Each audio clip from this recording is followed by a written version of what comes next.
The view from the top of the glass penthouse on Fifth Avenue stretched over the skyline of New York like a painting. Lights sparkled, horns honked far below, but inside, the silence was deafening. Ethan Caldwell, 52, billionaire tech mogul, stood by the massive window in a custom-tailored suit, holding a glass of untouched champagne. His assistant had reminded him that morning, "Happy birthday, Mr. Caldwell." But no one else had. Not his estranged daughter. Not his ex-wife. Not even his business partners. The man who once had thousands of employees singing his praises now had no one to call him dad or even friend. He'd donated millions, funded startups, bought yachts and jets, yet here he was, alone on the day he was born. He sank into his Italian leather chair, stared at the flickering candlelight of an untouched birthday cake the hotel concierge had sent. He sighed, muttering under his breath. What's the point of having everything when you have no one? A few blocks away, under the Franklin Street Bridge, a little girl with messy braids and a dirty pink hoodie sat on a soggy cardboard sheet, trying to keep warm. Her name was Lila. She was just 9 years old, homeless for the past 6 months after her mother died and her stepfather kicked her out. She had one friend, a kind old woman named Maggie who shared stale bread and stories. That day, Maggie whispered with a trembling smile. "Today's the day you were born into this cruel world, my girl. Happy birthday, sweet pea." But Lila shook her head. "It's not my birthday. I don't deserve one." "No one deserves kindness, baby," Maggie said, coughing. "They need it. You hear me?" As the sun dipped, Lila noticed a bakery across the street closing down. She dashed over and begged the man for scraps. He gave her a small, half-cracked cupcake with pink frosting. "Throwing this out anyway, kid," he said.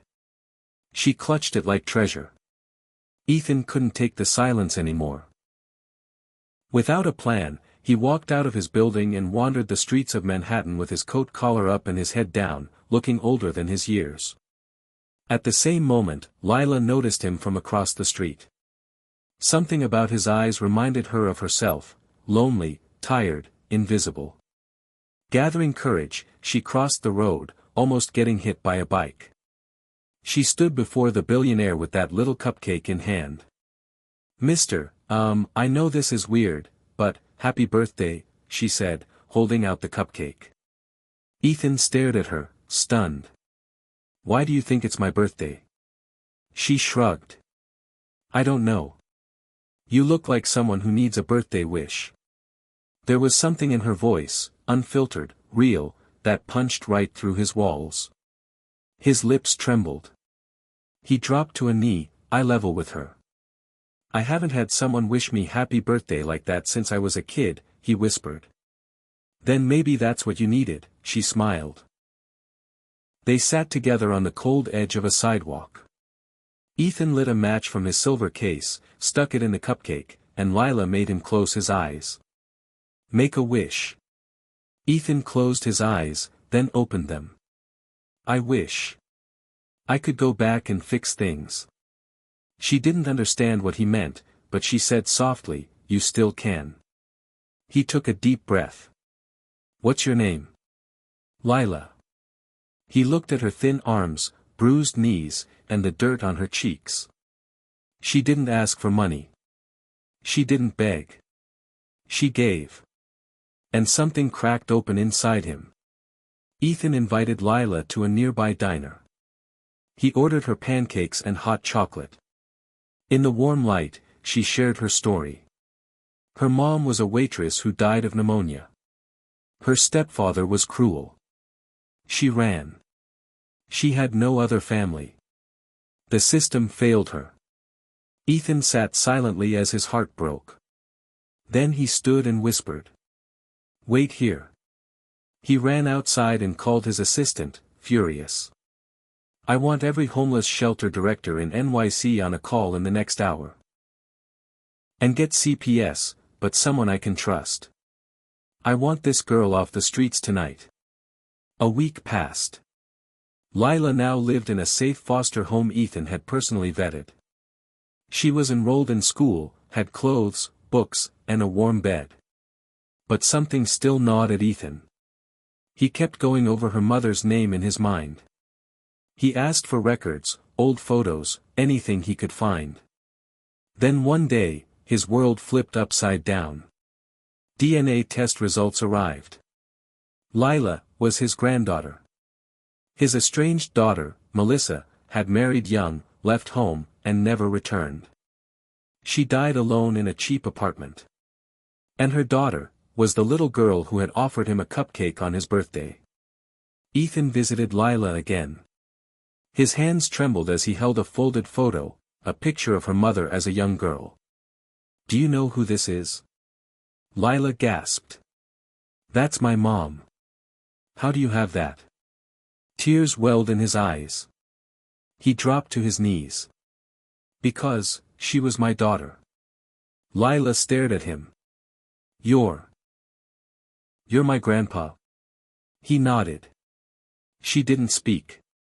Just walked into his arms and cried, deep, shaking sobs that soaked through his shirt. He held her like he was holding every mistake he'd ever made, and every second chance he'd ever prayed for. 1 year later.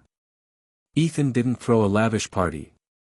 Instead, he invited close friends, his assistant, some foster kids, and old Maggie who was now living in a beautiful senior home, paid for by Ethan. And Lila? She walked into that penthouse with a wide smile, holding a cupcake. "Happy birthday, Grandpa," she said, lighting the candle. He smiled, this time with real joy. He made a wish again.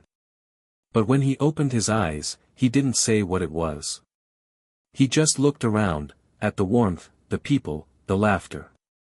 And whispered. "I don't need to wish anymore. I already got what I was missing." Ethan Caldwell couldn't sleep that night after discovering Lila was his granddaughter. He stared at an old photo of his daughter Melissa, laughing on a swing as a child. "I failed you," he whispered. Years ago, after Melissa's mother died in a car accident, Ethan buried himself in work, building his empire. He never noticed Melissa slipping away. She dropped out of college. They argued. She disappeared. Now, her child, the child he never knew, was alive and had brought a lost piece of his heart back. He made a silent vow. "I will protect her with every breath I have left." The next day, Ethan sat with Lila at his private garden. She was painting with watercolors, something her mother used to love.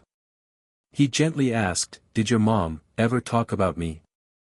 Lila paused, then nodded. "She said you were very smart. But that you loved your business more than your family." Those words crushed him. "She cried some nights," Lila added quietly. "Said she hoped you'd be proud of me, even if you never met me." Ethan closed his eyes, holding back tears. "I wasn't there for her, but I'll be there for you." Ethan gathered his entire legal team, marketing staff, and charity executives. He launched the Melissa Foundation, dedicated to homeless children, single mothers, and runaway youth. Lila was the official face of the campaign. Their first shelter opened in Brooklyn, complete with beds, education rooms, health clinics, and therapy sessions. But Ethan knew this mission had enemies too.